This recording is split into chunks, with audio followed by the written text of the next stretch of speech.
Bueno, propongo, si están de acuerdo, que empecemos. Buenos días a todas y a todas. Es un placer para la Embajada de Francia poder este año inaugurar de nuevo esta gira doctoral para promover los estudios de doctorado en Francia con las instituciones de educación superior.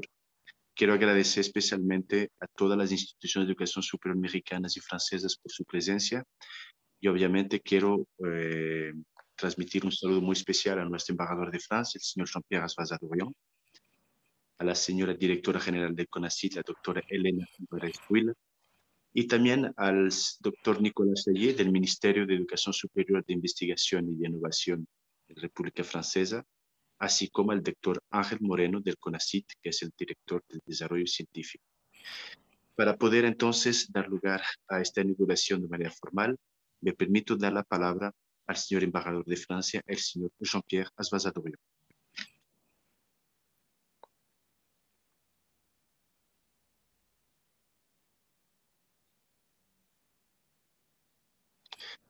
Monsieur l'ambassadeur, je crois que votre micro est éteint.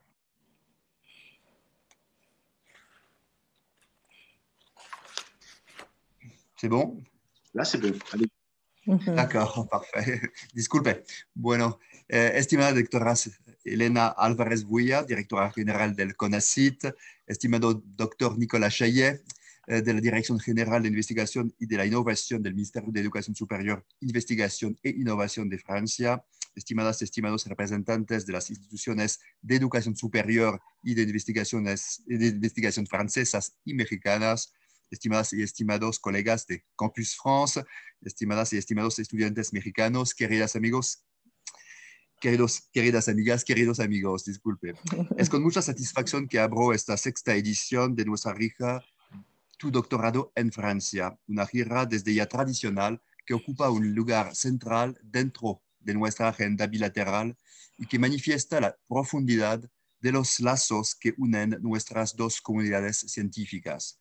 A pesar de las condiciones particulares en las que se realiza, y aunque no podamos reunirnos físicamente, se ha logrado elaborar un programa rico y diverso que refleja el gran dinamismo de nuestra cooperación universitaria y científica.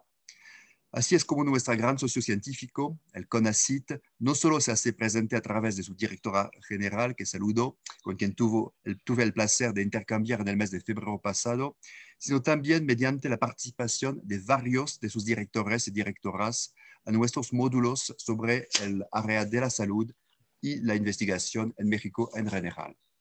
Grandes universidades mexicanas respondieron en forma positiva a nuestra invitación a participar de esta gira.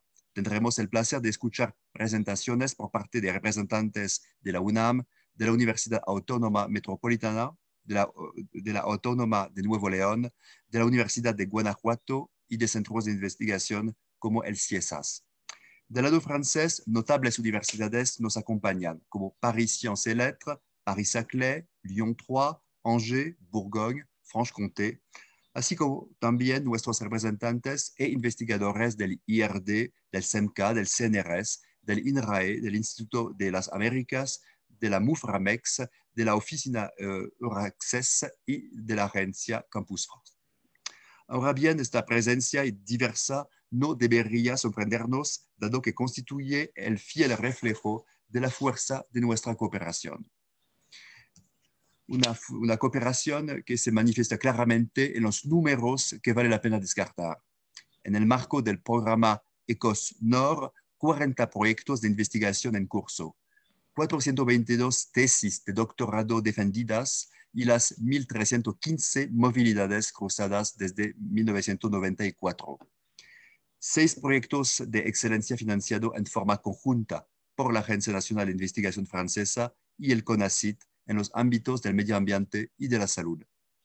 Los acuerdos mixtos entre el CNRS y el CONACYT permiten cofinanciar estructuras y herramientas comunes, tales como los 3 laboratorios internacionales y 2 programas internacionales de investigación.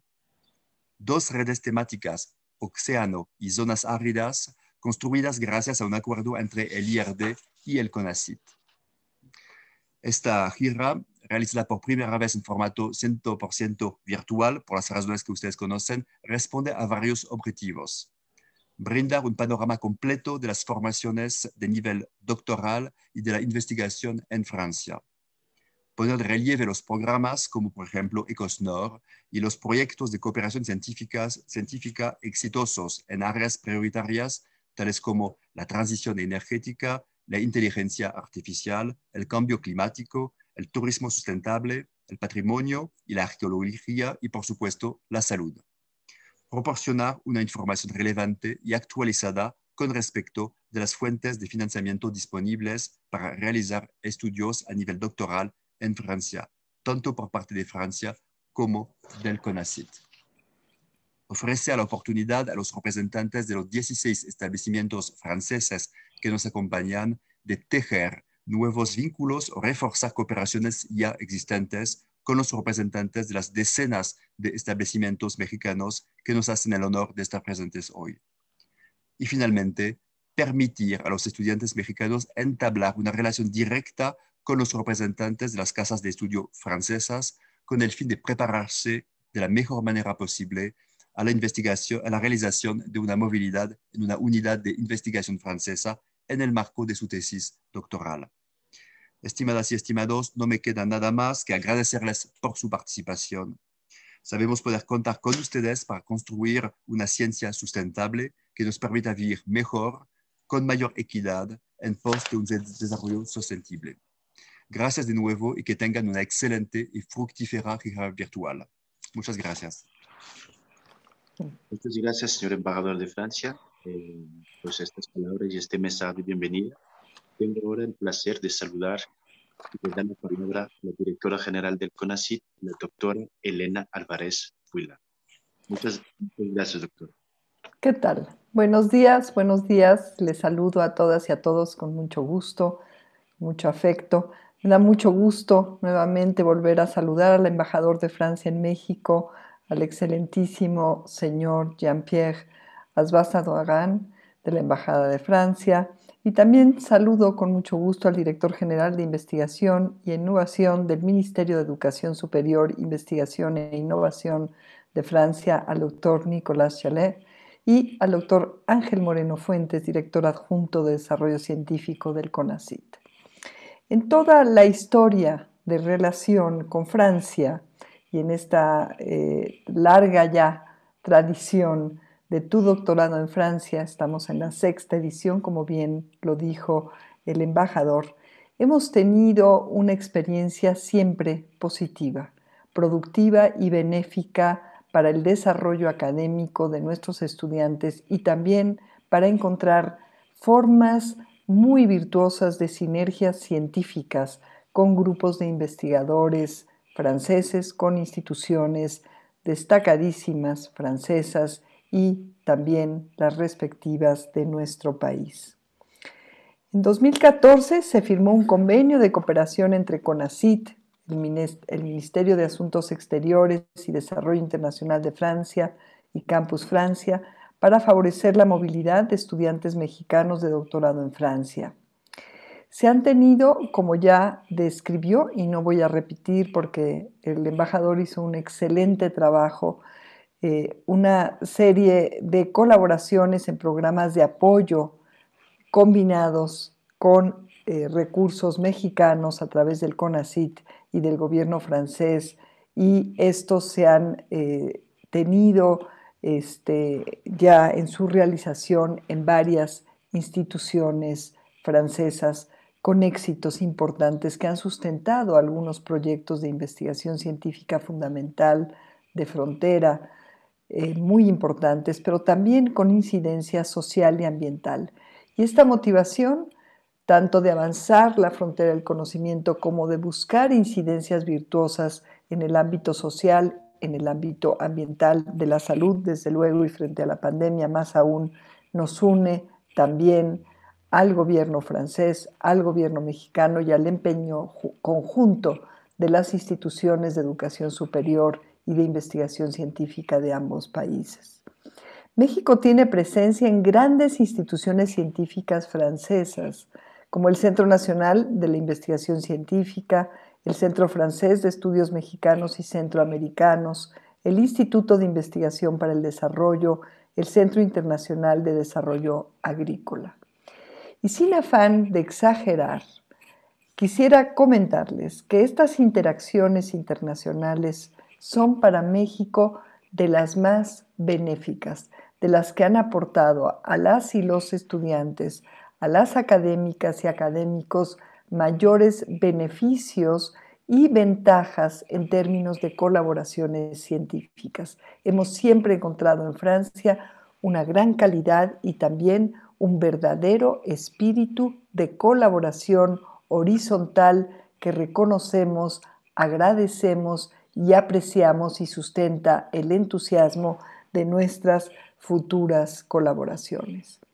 Esta sexta edición de Doctorado en Francia es un ejemplo de ello, porque esta exposición de la cualidad y calidad de las oportunidades para los estudiantes y las estudiantes mexicanos y mexicanas ante la posibilidad de ir a Francia a mejorar, a completar, a desarrollarse en sus carreras científicas, es un ejemplo de ello. Es un ejemplo proactivo, bien fundado sustantivamente por ofrecer a nuestra comunidad de estudiantes las mejores condiciones y las mejores opciones para cada una de nuestras estudiantes, para cada uno de nuestros estudiantes. Se presentan ejes y los proyectos principales de cooperación científica y también de desarrollo en investigación en áreas diversas. Se favorece, como bien lo dijo con claridad el embajador de Francia en México, se favorece el contacto entre instituciones de educación superior y las unidades de investigación en Francia. Y aquí aprovecho para agradecer y congratularme por la presencia de representantes de algunas de nuestras instituciones de educación superior y de investigación científica más importantes del país y decirles que cuentan siempre con el apoyo de CONACYT para potenciar sus capacidades en la formación de estudiantes, de nuevos y nuevas investigadoras e investigadores y también para su formación y para el desarrollo de proyectos conjuntos. También se da a conocer a los estudiantes mexicanos las ofertas de programas de doctorado en Francia que pueden alentar nuevas perspectivas de desarrollo académico en aquel país hermano y permiten a las y los estudiantes mexicanas y mexicanos entrar en contacto directo con estas instituciones educativas francesas y desde ahí vislumbrar nuevos planes para ellas y ellos. Estamos con mucho interés, hemos platicado ya con el señor embajador acerca de nuevos planes.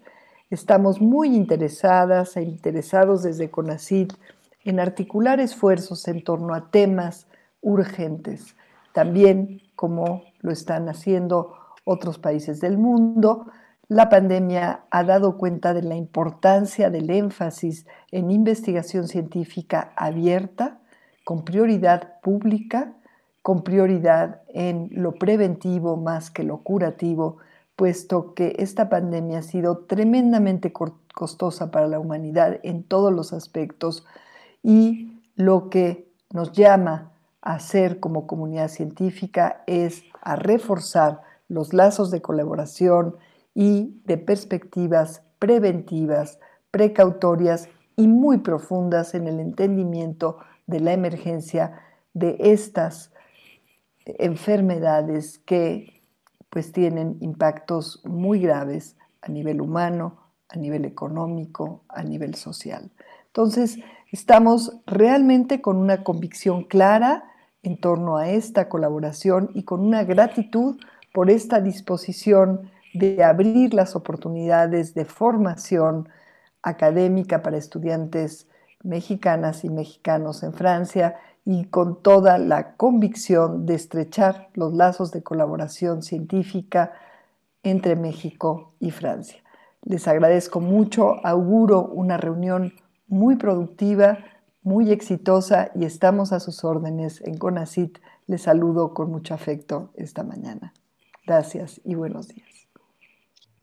Muchas gracias, doctora Elena Álvarez Buila, por su mensaje. Agradezco al señor embajador de Francia y a la directora general del CONACYT por sus mensajes de bienvenida. Y ahora tengo el placer de dar la bienvenida al señor Nicolas Chaillet, del Ministerio de Educación Superior, de la Investigación y de Innovación de la República Francesa, que nos va a presentar una conferencia sobre la organización de la investigación en Francia. Bonjour, Monsieur Nicolas Chaillet, j'ai le plaisir donc de vous accueillir et de vous laisser la parole pour votre conférence. Bienvenue, Monsieur Chaillet, et encore mes vifs remerciements pour votre disponibilité et pour votre présence. Juste une petite, excusez-moi, Monsieur Chaillet, excusez-moi, Adelino, juste une petite précision avant de donner la parole à Monsieur Chaillet. Je voudrais juste remercier notre ambassadeur d'avoir été présent aujourd'hui. Je me présente, je suis Guillaume Bocara, je suis l'attaché de coopération universitaire, et aussi donner très brièvement la parole à Sophie et à Charlotte, Sophie Leban et Charlotte de Buny. Et remercier aussi la directrice générale du CONACYT et bien évidemment notre conseiller culturel Adeline Obraz. Pour nous, leur présence aujourd'hui était très importante, tant il est vrai que la coopération universitaire et scientifique constitue l'un des piliers de nos relations bilatérales franco-mexicaines, comme le signalait d'ailleurs à juste titre son Excellence l'ambassadeur du Mexique en France hier, à l'occasion du lancement par la MUFRAMEX, qui sera présente avec nous cette semaine, de l'important et utile réseau franco-mexicain des chercheurs. Et je souhaite aussi remercier toute l'équipe de la coopération universitaire et de Campus France-Mexique que j'ai le plaisir de diriger, notamment mes collègues Sophie Laban et Charlotte de Buny, que je mentionnais, auxquelles je passe la parole sans plus tarder, afin qu'elles vous fournissent d'abord quelques informations techniques, mais aussi et surtout afin de manifester que l'organisation d'un tel événement, riche et divers, comme vous avez pu le voir à travers le programme, est le fruit d'un travail d'équipe. C'est vraiment une œuvre collective qui illustre pleinement ce qu'écrivait le philosophe René Descartes, j'allais dire le pauvre philosophe René Descartes, puisqu'on l'accuse de tous les maux aujourd'hui, pour avoir dit qu'il fallait se situer comme maître et possesseur et dominateur de la nature. Donc René Descartes disait dans son discours de la méthode, nous allons ensemble beaucoup plus loin que chacun en particulier ne saurait le faire. C'est la version plus ancienne de ce qu'on dit aujourd'hui. Tout seul, on va plus vite, mais ensemble, on va plus loin. Donc, je passe tout de suite la parole très brièvement à Sophie, puis à Charlotte, et je reviendrai sur la présentation de M. Nicolas Chaillet avant son intervention. Bonjour à tous, bonjour à tous, Sophie Leban. Donc, je vais juste vous donner quelques petites consignes techniques pour ceux qui viennent de nous rejoindre. Merci beaucoup de nous accompagner ce matin. Comme vous avez pu le voir, vous pouvez profiter donc de la traduction simultanée de toutes les conférences. Donc, vous pouvez choisir la langue que vous souhaitez.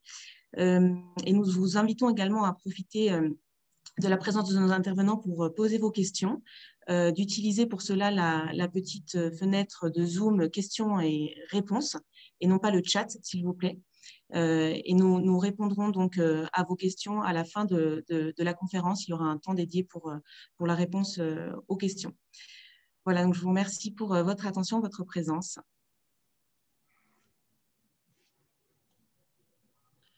Bonjour à tous, ravie de vous recevoir aujourd'hui. Donc, je suis Charlotte de Buny, coordinatrice nationale de Campus France ici au Mexique.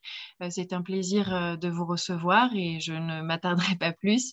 Je vous souhaite de très bonnes journées de conférences, d'ateliers et de rencontres en espérant qu'elles se passent bien et vous rappeler évidemment pour vous que nous sommes à la disposition de vos étudiants qu'on espère nombreux candidats au doctorat. Merci beaucoup et très bonne journée. Merci beaucoup, Sophie. Merci beaucoup, Charlotte. Et alors, comme vous avez pu le voir à travers notre programme, cette année, nous, on a désiré mettre l'accent sur la recherche au concret, la recherche telle qu'elle se fait au niveau doctorat. Et on a mis l'emphase sur les projets de recherche et les programmes de coopération scientifique qui impliquent de près ou de loin les doctorants mexicains. Et nous sommes aussi intéressés à la façon dont ces doctorants sont intégrés dans les équipes de recherche en France. Donc, la parole des alumni et des doctorants est aussi importante pour nous. Et c'est pourquoi nous avons préparé quelques capsules vidéo avec d'anciennes doctorantes mexicaines qui, après, ont connu une trajectoire assez exitosa, comme on dit en espagnol, et ainsi avec un doctorat aussi avec un doctorant actuel qui est actuellement en France. Donc, c'est cette première petite vidéo très brève que je vous propose de regarder ensemble en guise d'introduction à notre première conférence sur la recherche en France, qui sera donnée par le docteur Nicolas Chaillet du ministère de l'Enseignement supérieur, de la Recherche et de l'Innovation, que je présenterai très brièvement par la suite afin de lui laisser la parole. Donc, Sophie, si tu veux bien nous lancer la première petite capsule.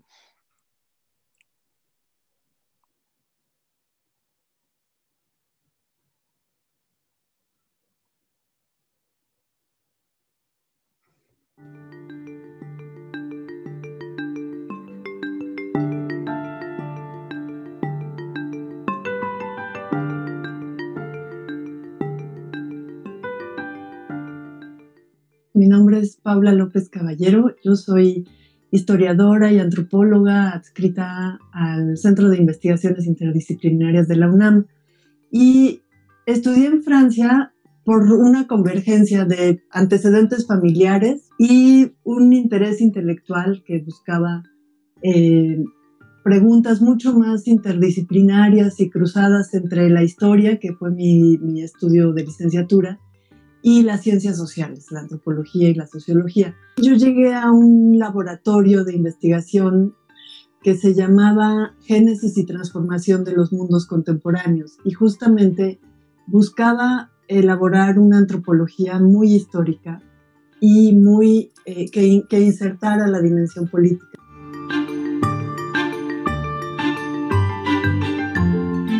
Más bien era un laboratorio con gente especialista en África y en Oceanía. Entonces, para mí eso fue un aporte decisivo y muy enriquecedor porque me obligó a moverme de mis datos conocidos, de mis referentes más obvios, para poder aprender a dialogar con especialistas de regiones y temas tan alejados y sobre todo publicar el libro que salió de mi tesis y a partir de ahí eventualmente traducir ese libro para su publicación en México en el Fondo de Cultura Económica.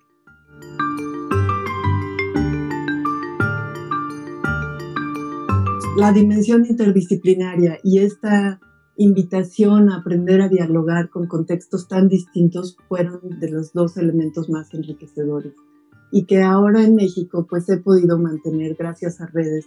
Este diálogo internacional con Francia y con México se ve reflejado en este libro que publicamos un colega francés, historiador, Christophe Giudicelli, y yo como editores. Este libro se publicó en 2016 y acaba de ser traducido al español y publicado por la UNAM en 2019.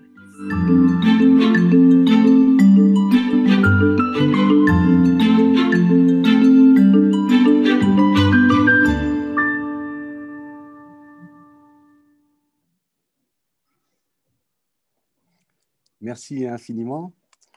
Nous reprenons donc et nous commençons nos journées avec la présentation du docteur Nicolas Chaillet, qui est directeur général intérim de la recherche et de l'innovation auprès du ministère de l'Éducation supérieure, de la recherche et de l'innovation. Monsieur Chaillet est titulaire d'un master en ingénierie électrique de l'École nationale supérieure de physique de Strasbourg et d'un doctorat en robotique de cette même université. Il a soutenu son habilitation à diriger les recherches en 1999. Il a créé le groupe de recherche en micro-robotique et en 2012 et 2016, il a dirigé le Femto ST Institute, puis il a occupé les fonctions de président de l'Université de Bourgogne-Franche-Comté, qui nous accompagnera d'ailleurs au cours de ces journées. En octobre 2019, il a rejoint le MESRI en qualité de directeur du département de la recherche et innovation. Monsieur Chaillet, bonjour, merci infiniment d'être avec nous aujourd'hui et nous vous laissons la parole pour votre conférence sur la recherche en France aujourd'hui. Alors, merci Guillaume, merci Monsieur Bocara. Bonjour à toutes et à tous, buenos días. Je suis désolé, je ne parle pas espagnol, sinon j'aurais eu vraiment plaisir à m'y essayer. Enfin, ce serait trop lamentable. Bon, d'abord, je ne veux pas avoir de propos trop personnels, mais je regardais dans les alumni si je retrouvais Béatrice qui est venue, que j'ai encadrée en thèse il y a maintenant plus de 10 ans, je pense, donc qui est venue via le dispositif Conacit faire de la micro-robotique dans mon équipe et ça a été un vrai bonheur et je ne galvaude pas les mots que de travailler avec Béatrice, un vrai croisement à la fois d'approche et culturelle. Et Béatrice est revenue ensuite au Mexique où elle est aujourd'hui enseignante-chercheuse. Et je salue, puisque vous avez mentionné UBFC, Guillaume, je salue donc Yevgenia Pachayan-Leroy, qui, m'a-t-elle dit par SMS il y a 2 minutes, est dans la salle virtuelle et avec qui nous avons fait quelques escapades internationales à l'époque où j'étais à UBFC. Voilà, pour les messages personnels, je ne les prolongerai pas. Peut-être quand même un propos liminaire pour vous dire plus sérieusement que, d'abord, que le MESRI, le ministère de l'Enseignement supérieur de la Recherche et de l'Innovation, est très attaché à la coopération universitaire et scientifique avec le Mexique, qui est vraiment un partenaire très important de la France en Amérique latine. C'est une coopération scientifique qui est très riche et qui est historique avec le Mexique. Et puis, alors, il y a un effet de calendrier. Elle a franchi récemment, très récemment même, puisqu'il s'agit d'hier, une nouvelle étape avec la création d'un réseau de recherche France-Mexique, pardon. Ce réseau a été lancé donc officiellement hier par la maison universitaire franco-mexicaine, dite MUFRAMEX, avec l'appui donc des institutions mexicaines et françaises, CEP, CONACYT, MESRI, MEAE, ministère des Affaires étrangères, ambassade de France au Mexique, ambassade du Mexique en France. Voilà, donc l'objectif de ce réseau est de faciliter les interactions des chercheurs de nos deux pays, de donner à ces interactions une grande visibilité et de mettre à la disposition des chercheurs des instruments pour conforter, développer de nouveaux projets qui cimentent encore davantage notre coopération. Donc, si parmi vous, certains souhaitent avoir des renseignements sur cette initiative, eh bien, je peux vous renvoyer tout simplement au site de la MUFRAMEX où vous trouverez toutes les informations et où vous pourrez contacter Sonia Rose, qui est sa directrice et qui sera en mesure de répondre à vos questions. Voilà ce que je voulais dire en propos liminaire. Alors, j'ai envoyé hier une petite présentation et je m'essaierai volontiers à partager l'écran, mais sans garantie de succès. Est-ce que vous me permettez de faire cette tentative? Tout à fait, tout à fait. Alors, allons-y.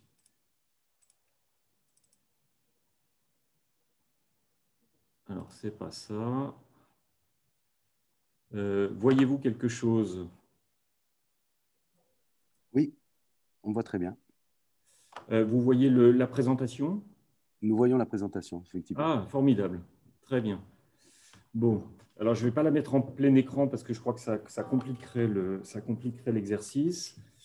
Donc, je vais tenter de vous parler en très peu de mots de l'organisation de la recherche en France, de ses acteurs institutionnels et de ses financements. Bon, d'abord, je voudrais juste vous dire avec la plus grande sincérité que la France est un pays attractif, que c'est un pays compétitif et c'est un pays d'excellence en matière d'enseignement supérieur, de recherche et d'innovation. Il y a là quelques éléments et je sacrifie à l'exercice qui est celui-ci. Donc, la France a 65 prix Nobel, arrivant en 4e position mondiale, avec une distribution de ces prix que je ne décris pas. 5 Françaises ont reçu le prix Nobel et vous savez à quel point nous sommes attachés à la parité qui, là, pour le coup, là, est très, très, très, très loin d'être respectée. Et en matière dans le domaine des mathématiques, la France est le 2e pays le plus titré, avec 11 médailles Fields à ce jour. Voilà. Et ce qui nous guide, au fond, alors ça a été identifié il y a assez peu de temps sous la forme d'un carré de la connaissance, éducation, recherche, innovation et société.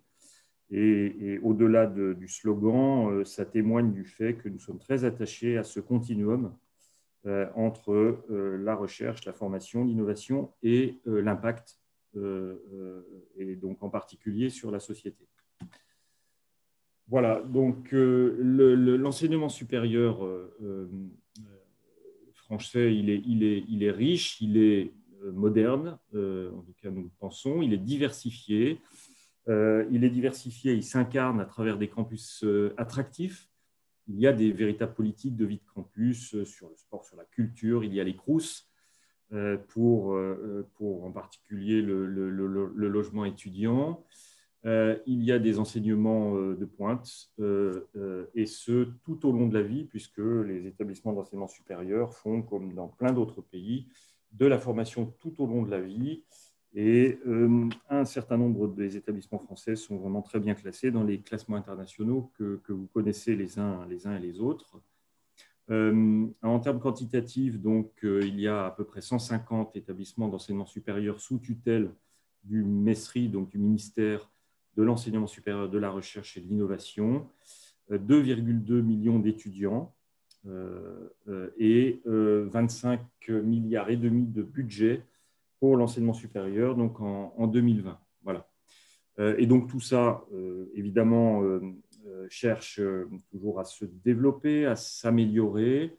Et donc il y a eu toute une série, depuis une quinzaine d'années à peu près, de réformes majeures pour favoriser à la fois la réussite des étudiants et l'inclusion d'étudiants qui ont des parcours originels différents, avec une offre large et accessible à tous, et avec des nouveaux outils d'orientation et de réussite des étudiants, Parcoursup pour l'orientation et plan étudiant donc pour la réussite. Les campus connectés se sont également développés et ce n'est pas au moment de la crise Covid que je vais vous convaincre de l'intérêt de cela.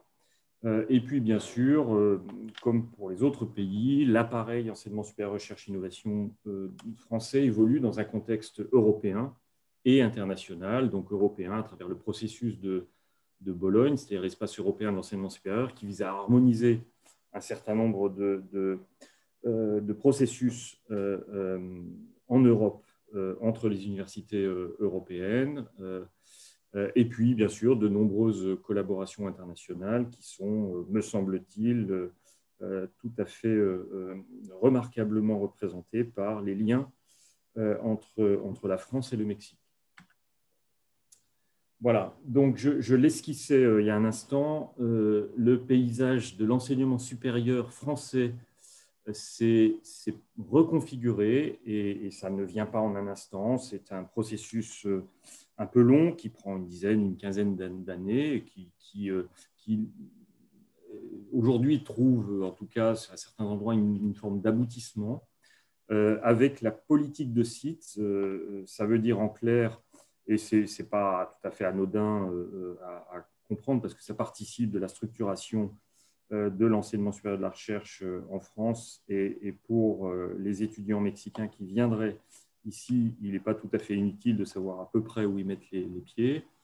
Et donc, il y a eu des politiques de site, ça veut dire des politiques territoriales dans tous les territoires du pays qui ont conduit en particulier à des regroupements d'établissements qui étaient autrefois indépendants, séparés, pour former des grandes universités de recherche à l'échelle, disons, internationale.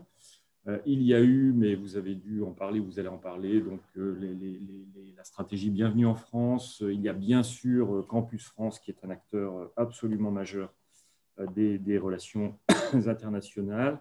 Il y a eu d'un peu plus fraîche date une initiative européenne et un outil européen autour d'universités européennes, où il s'agit de rapprocher des universités de divers pays européens. Et puis, il y a de nombreuses options de mobilité pour les étudiants, qu'elles soient entrantes ou sortantes. Il y a 358 000 étudiants étrangers en France, ce dont nous nous réjouissons, dont 30 000 étudiants avec une bourse Erasmus+. Et puis, dans l'autre sens, il y a 57 000 étudiants français à l'étranger avec Erasmus+. Et puis, il y a les étudiants, mais il y a aussi les chercheurs et les enseignants-chercheurs. Il y a un certain nombre d'outils, de modalités de mobilité des enseignants-chercheurs et des chercheurs français ou qui travaillent en France pour aller passer des séjours à l'étranger. Voilà. Et donc, la recherche, qui est un socle évidemment du dispositif, bien entendu, comme tout le monde, j'allais dire, et il ne saurait en être autrement, la recherche, nous visons l'excellence scientifique. La France est le 6e pays en nombre de publications scientifiques, et bon, ça c'est quantitatif, on peut en faire ce qu'on en veut, mais ce qui est, à mon sens, intéressant, et peut-être même plus intéressant, c'est la science ouverte. Nous avons une politique assez volontariste dans ce domaine, et donc il y a beaucoup de publications scientifiques qui sont aujourd'hui en libre accès. L'étape d'après est de travailler sur les données ouvertes, donc les données de la recherche, qui seraient également en libre accès. Donc, ces données-là traduisent la politique de sciences ouvertes de notre pays. Il y a dans le pays 620 000 personnes qui sont dans des fonctions, dans des activités de recherche et développement, dont les 2/3 sont des chercheurs. Voilà. Et 50 milliards d'euros en R&D dans le pays, dont 33 milliards d'euros sont le fait des entreprises, et donc le complément est le fait donc du financement public de la recherche. Tout cumulé, ça représente 2,2% du produit intérieur brut français. Voilà. Alors, deux axes assez importants, même très importants et récents, de l'évolution du paysage de l'enseignement supérieur de la recherche et de l'innovation en France.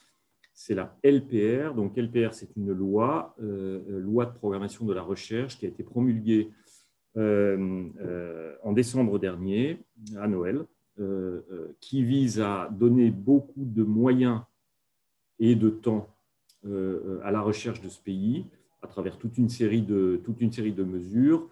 Et comme c'est une loi de programmation, c'est une loi budgétaire, donc c'est une loi qui vise à ajouter entre 2021 et 2030 25 milliards d'euros en plus dans l'appareil de recherche du pays. Donc ça conduit à rendre les carrières scientifiques plus attractives et, pour ce qui concerne donc la question des doctorants, à augmenter le nombre et la rémunération des doctorants, ce qui n'est pas tout à fait anodin. Voilà. Et puis, il y a bien sûr la France est dans le monde et en Europe, et donc il y a la participation française à l'espace européen de la recherche qui est de plus en plus active. Voilà. Donc, le rayonnement que la recherche française essaye d'avoir et de développer, et ce rayonnement, au fond, il incarne une volonté qui est une volonté d'attractivité, et donc d'attractivité des étudiants notamment. Et donc, nous espérons qu'à travers le dispositif CONACYT, il y ait beaucoup d'étudiants mexicains qui soient intéressés par venir faire cette expérience française, à la fois une expérience scientifique et une expérience de vie pour la durée d'une thèse en France. Voilà. Donc, c'est un rayonnement qui s'explique par, évidemment, du financement. Sans financement, on ne fait pas grand-chose, chacun le sait. Je reviendrai un instant sur le sujet. Donc, en France, nous avons des agences d'appel à projets. Donc, les chercheurs déposent leur projet, un jury les sélectionne ou pas, et donc le financement s'opère. Et l'agence majeure qui fonctionne de cette manière est l'ANR, l'Agence nationale de la recherche, qui est un outil de ressources pour les chercheurs et de financement de leur recherche sur un guichet qui, comme je le disais, est sélectif. Voilà. Il y a bien sûr les contrats doctoraux, je l'évoquais tout à l'heure, avec une augmentation, un effet volume, c'est-à-dire que la loi de programmation de la recherche va offrir davantage d'opportunités, et puis un effet de rémunération. Et il y a également le crédit impôt recherche. Donc là, en très peu de mots, il s'agit pour les entreprises de bénéficier d'un crédit d'impôt, comme son nom l'indique, dès lors qu'ils ont une activité de recherche qui s'opère via un tiers. Et donc, les laboratoires publics sont quand même des opérateurs, évidemment, de recherche en premier lieu, et donc une entreprise qui travaille avec un laboratoire public peut bénéficier du crédit impôt recherche, ce qui est incitatif à faire travailler les uns avec les autres. Il y a d'autres outils pour cela. Il y a un très gros programme qui s'appelle le programme d'investissement d'avenir, et qui finance de manière assez forte et sur plusieurs années, ce qui est intéressant. Donc, c'est un financement pluriannuel, des effets de transformation de nature diverse de l'appareil d'enseignement supérieur de recherche et d'innovation du pays. Ça rejoint la politique de site que j'évoquais tout à l'heure pour fabriquer des grandes universités de recherche. Et puis, nous avons une agence qui est le Haut Conseil d'évaluation de la recherche et de l'enseignement supérieur, le HCRS, qui évalue tous les établissements publics d'enseignement supérieur de recherche ou de recherche, et tous les laboratoires labellisés du pays, ce qui permet aux uns et aux autres de se positionner. Et c'est une évaluation, comme toujours dans le monde de la recherche, par les pairs. Voilà. Et puis, il y a de nombreux partenariats. Donc, à travers le programme Horizon 2020, donc, qui est le programme qui s'est terminé fin 2020, le programme cadre de recherche et de développement européen, à travers d'autres outils européens, et puis de nombreux programmes bilatéraux, et notamment des partenariats ubercuriens qui sont au nombre de 56, voilà, qui sont des programmes entre la France et le pays partenaire. Voilà. Et donc, tous les programmes bilatéraux, et évidemment le CONACYT, participent de ces partenariats internationaux. Voilà.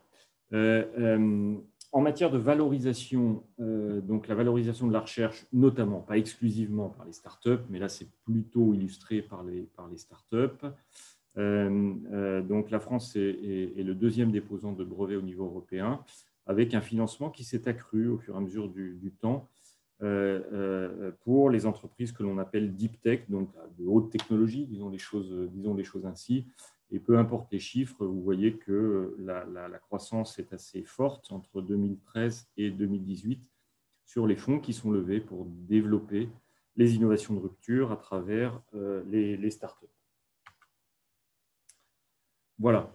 Et puis, pour faire ce lien que l'on appelle souvent dans le monde de l'innovation la vallée de la mort entre la recherche et l'impact socio-économique, eh bien, il y a toute une série d'outils qui sont pour l'essentiel des outils publics, et je ne vous en ferai pas la liste ici, ce serait très fastidieux. Peut-être que je peux mentionner le soutien au transfert à travers les SAT, qui sont les sociétés d'accélération de transfert de technologie, qui maillent le territoire national et auprès desquelles les chercheurs peuvent s'adresser pour bénéficier de fonds de maturation pour la propriété intellectuelle et pour valoriser leurs travaux. Je peux mentionner également les instituts Carnot, qui sont des labels qui donnent du financement qui valorisent le chiffre d'affaires sur le plan de la recherche que les laboratoires publics font avec les entreprises privées. Voilà. Mais comme vous le voyez, il y a beaucoup d'autres choses qu'il est inutile de commenter. Ce qu'il faut retenir simplement, c'est qu'il y a des outils, et j'aurais fait cette même présentation il y a 20 ans, il y avait quand même beaucoup moins de bullet points sur le transparent. Aujourd'hui, il y a des outils assez puissants pour faciliter ce chemin entre la recherche et l'impact socio-économique. Voilà. Donc, l'enseignement supérieur de la recherche et l'innovation française sont en mouvement avec des objectifs de qualité, d'excellence, d'exigence, des objectifs qui sont essentiels à mes yeux, qui sont des objectifs d'attractivité, parce que tout ça se fait avec des personnes, et donc il faut être attractif, et des objectifs, bien sûr, de compétitivité. Bien, alors rentrons un tout petit peu dans la matière. Je ne vais pas vous expliquer très profondément comment tout le système fonctionne, et ça ne serait pas forcément utile, mais encore une fois, il me semble qu'il faut avoir quelques grands éléments en tête. En France, nous avons un système qui n'est pas fondé exclusivement sur les universités. Nous avons, en matière de recherche, d'abord des organismes nationaux de recherche. Voilà. Alors, j'en ai mis quelques-uns, il y en a un peu plus d'une dizaine. Le CNRS, qui est en principe un sigle assez connu, le Centre national de la recherche scientifique, l'INSERM sur la santé, l'INRAE sur l'agronomie, l'INRIA sur l'informatique, sur le numérique, disons, et les personnels statutaires qui opèrent de la recherche dans ces organismes, c'est ce qu'on appelle en France des chercheurs, et qui sont soit, alors, ils peuvent être ingénieurs de recherche, mais ils sont aussi chargés de recherche ou directeurs de recherche. Voilà. Et puis, bien sûr, il y a les universités qui font à la fois de l'enseignement supérieur et de la recherche. Et là, les personnels statutaires qui opèrent ces activités sont des enseignants-chercheurs, là pour le coup de manière très, comment dirais-je, standard hein, par rapport à l'international, donc qui sont des maîtres de conférences ou des professeurs. Voilà. Et puis il y a les écoles, ça c'est un système assez ancien et assez particulier aussi en France, qui sont des écoles d'ingénieurs, des écoles de commerce, qui peuvent être des écoles d'agronomie, des écoles vétérinaires, où là aussi, on va trouver des enseignants-chercheurs, donc maîtres de conférences et professeurs. Et tous ces établissements sont sous tutelle du ministère de l'Enseignement supérieur de la Recherche et de l'Innovation et potentiellement en co-tutelle avec d'autres ministères, où certains de ces établissements peuvent être en tutelle d'autres ministères que le MESRI. Voilà. Et tout ça a bougé au fil du temps, comme je le disais, à travers les regroupements via la politique de site. Bien. Alors, ce qui nous intéresse dans tout ça, c'est au fond où s'effectue la recherche. Alors, la recherche, ça va être un très grand scoop. Elle s'effectue dans des laboratoires, bon, comme partout ailleurs, et ces laboratoires sont labellisés, reconnus, et ils portent le nom d'unité de recherche lorsqu'ils sont sous la tutelle d'un seul établissement d'enseignement supérieur et de recherche, une université qui a un laboratoire dans un certain domaine, eh bien, elle en est la tutelle, et donc ce laboratoire est, dans le jargon français, s'appelle une unité de recherche. Voilà. Et il arrive que ces unités de recherche, avec la diversité d'acteurs que je vous ai présentés, les organismes, les universités, les écoles, soient sous la tutelle croisée de plusieurs établissements. Et dans ce cas-là, on appelle ces laboratoires des unités mixtes de recherche, des UMR, voilà, qui est un système à la française aussi, un peu particulier, sur lequel on jargonne facilement, donc les UMR. Et donc, on en trouve beaucoup, des UMR qui sont sous la double tutelle, par exemple, du CNRS et d'une université, auquel cas, et c'est ça qu'il faut comprendre et qui peut des fois être un peu perturbant au début, à la fois les chercheurs de l'organisme de recherche et les enseignants-chercheurs de l'université travaillent tous dans le même laboratoire. Ils n'ont pas les mêmes employeurs, mais ils font tous la même chose, c'est-à-dire de la recherche dans le même laboratoire. Ils travaillent ensemble et ils encadrent des thèses indifféremment, qu'ils soient chercheurs ou enseignants-chercheurs. Et donc, le doctorant ou la doctorante qui travaille dans un laboratoire, qu'il soit unité de recherche ou unité mixte de recherche, eh bien, évidemment, est employé par l'une des co-tutelles du laboratoire en question. Voilà.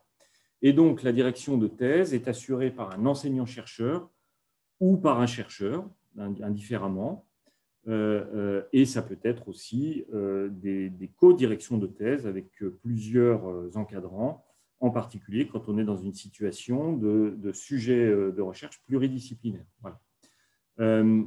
L'avant-dernier élément, c'est que le doctorant ou la doctorante est inscrit dans une école doctorale. Donc ça, c'est la structuration française à l'échelle du doctorat. On a donc la licence, le master et le doctorat qui se structurent à l'échelle d'un établissement d'enseignement supérieur à travers des écoles doctorales qui sont en général, qui couvrent en général des grands champs disciplinaires.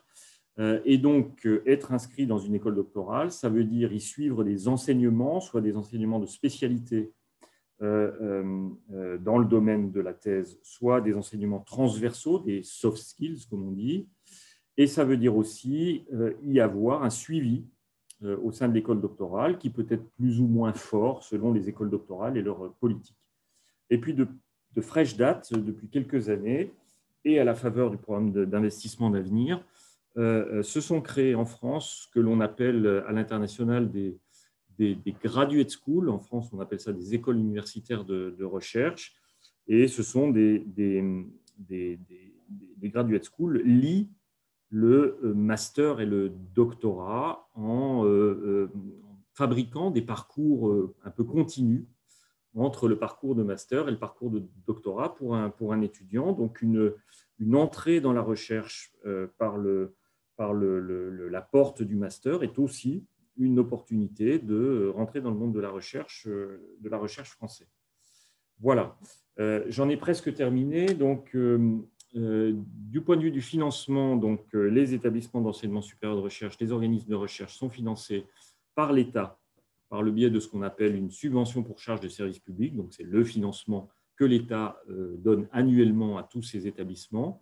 Et leur activité, et en particulier leur recherche, est également financée par d'autres ressources que l'on appelle souvent en France les ressources propres, c'est-à-dire celles qui ne viennent pas directement de la subvention pour charge de service public, et que les chercheurs vont trouver à l'Agence nationale de la recherche, comme je le disais tout à l'heure, l'ANR, et dans d'autres agences, dans des cadres collaboratifs avec les entreprises, au travers des régions et des collectivités d'implantation des établissements, à l'Europe, à l'international, dans des fondations ou à travers du mécénat. Donc, vous voyez, il y a une palette de possibilités. Et là aussi, c'est rien que de très normal. On trouve ça également dans beaucoup d'autres pays pour doter la recherche, les laboratoires de ressources propres qui leur permettront de se déployer et de développer des recherches nouvelles. Voilà. En matière doctorale, donc, on fonctionne par des contrats doctoraux. Donc, le doctorat s'incarne dans un contrat de travail. Un doctorat, l'étiage, la norme en France, c'est un doctorat de 3 ans. Les contrats doctoraux sont des financements de 3 ans, soit sur des financements du ministère, ou des ministères, parce qu'il y a d'autres ministères que le nôtre peuvent apporter des financements de thèse, soit des ressources propres, comme je vous le mentionnais. Nous avons en France également un outil qui est assez intéressant, qui s'appelle les conventions industrielles de formation par la recherche, des CIFRE, où le doctorant ou la doctorante est employé d'une entreprise, salarié d'une entreprise, et mène une thèse dans un laboratoire sur un sujet d'intérêt commun entre l'entreprise et le laboratoire, et le tout étant très largement subventionné pour l'entreprise, tout ça pour faciliter à l'entreprise le déploiement d'activités de recherche et de développement. Voilà.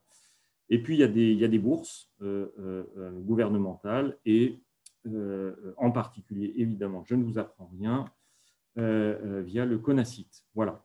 Donc, en résumé, et pour conclure, il y a des thèses vraiment pour tous les goûts. Ce que je vais dire par là, c'est qu'il y a des thèses dans toutes les disciplines scientifiques, de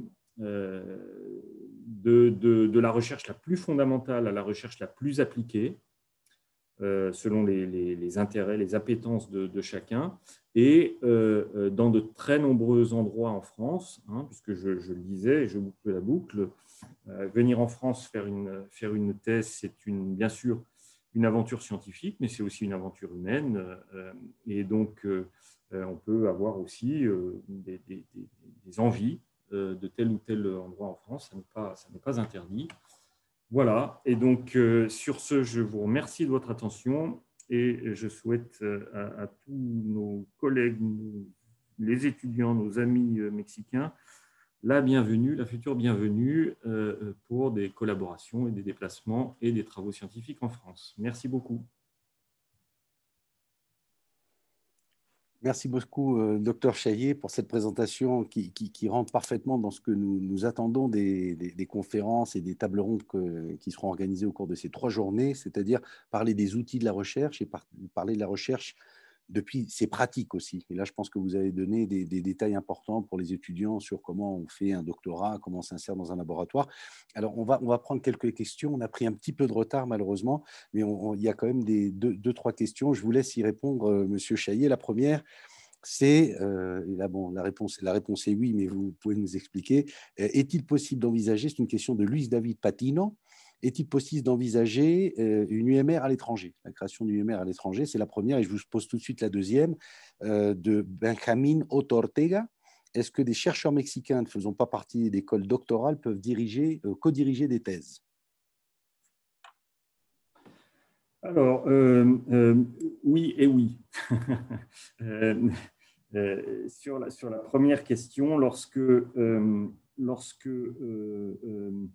des unités de recherche sont à l'étranger, et ça veut dire qu'elles sont en collaboration avec un établissement à l'étranger, Il y a de nombreux organismes de recherche qui font ça en France. Ça s'appelle, ou plutôt ça s'appelait, il y a un nouveau nom maintenant, non pas, mais je le dis comme ça par parallélisme des formes avec les UMR, ça s'appelle les UMI, Unités Mixtes Internationales. Voilà.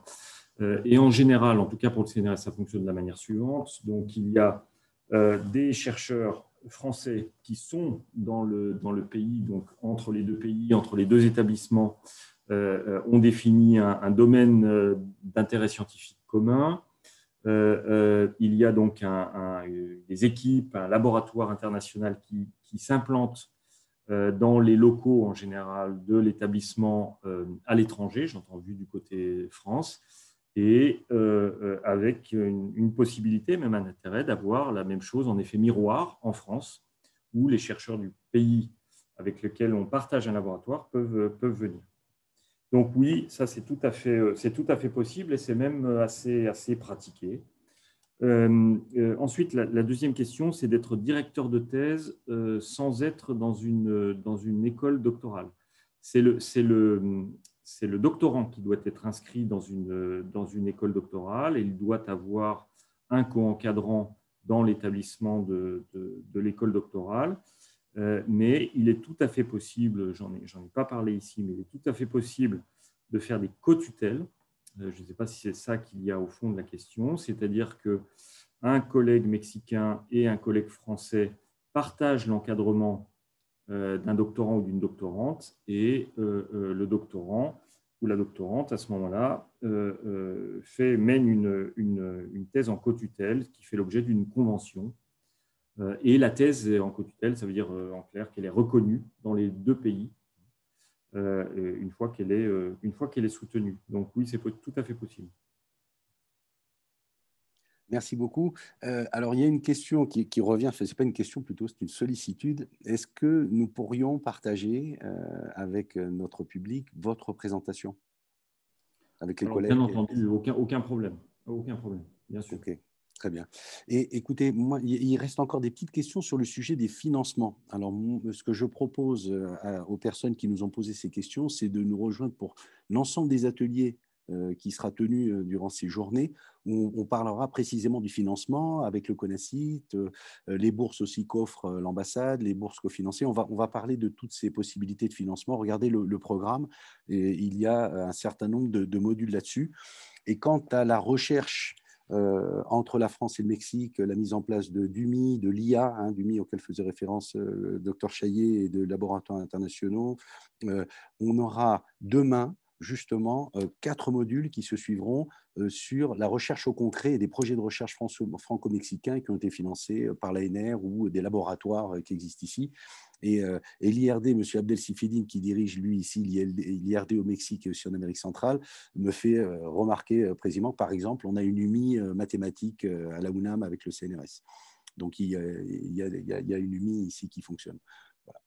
Je regarde rapidement si nous avons encore une petite question à vous poser. On a dépassé un peu l'heure, mais alors, est-ce qu'il est besoin d'avoir une HDR, l'habilitation à diriger les recherches pour un chercheur mexicain, un ancien chercheur mexicain, afin de co-diriger une thèse de doctorat en France? Non, faut qu'il soit dans son pays reconnu comme étant un directeur de recherche. Voilà, mais il n'y a pas besoin d'avoir une HDR française pour être co-directeur de thèse. Non. Je vous remercie infiniment, Monsieur Chaillet. Merci à tous les auditeurs. On est obligé d'interrompre maintenant, mais on va continuer à parler du paysage de la recherche d'ici une petite demi-heure avec notre collègue du CONACYT, le docteur Ángel Moreno Fuentes, qui nous parlera du paysage de la recherche au Mexique. Et là, on pourra parler aussi et reposer des questions sur le financement. Notamment, il y a une question que m'avait posée le professeur Jorge Ibarra au sujet des financements de mobilité. Voilà, donc on pourra en reparler lors de la prochaine conférence du docteur Moreno. Donc, je vous donne rendez-vous à tous d'ici une petite demi-heure pour la prochaine conférence. Je ne sais pas si Sophie ou Charlotte ont quelque chose à ajouter. Non, Guillaume, juste effectivement, vous donner rendez-vous donc à 9h30 pour la prochaine conférence sur l'organisation de la recherche au Mexique, qui sera donnée par Ángel Moreno du CONACYT. Merci. Merci et à tout à l'heure. À tout à l'heure. Merci infiniment. Merci, Monsieur Chaillet. Bonne fin de journée. Je vous en prie. Tout le plaisir était pour moi. Merci beaucoup. Au revoir. Au revoir.